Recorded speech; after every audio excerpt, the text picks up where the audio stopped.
Tuloy ang reklamong material misrepresentation ng COMELEC laban kay Alice Guo kahit tinanggal na siya ng ombudsman bilang alkalde ng Banban, Tarlac. Ayon kay COMELEC Chairman George Garcia, walang kinalaman ng kanilang reklamo sa pagsibak sa kanya sa pwesto.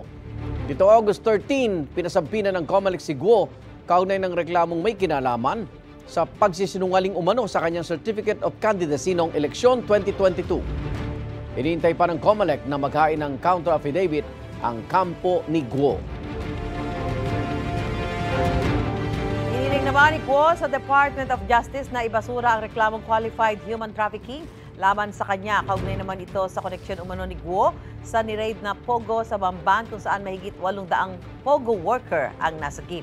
Sa kontrasalaysay na isinumite niya nitong Biyernes, sinabi ni Guo na layunin lang daw ng reklamo na sirain ang kanyang reputasyon. Kalokohan daw na sabihing sangkot siya sa human trafficking dahil lang sa pagiging dating stockholder ng Baofu Land Development, ang may-ari ng lupa na kinatatayuan ng ni-raid na Pogo sa Bamban. Pino na naman ng DOJ kung bakit nitong Biyernes lang naghain ng kontrasalaysay si Guo kung kailan patapos na ang preliminary investigation sa reklamo.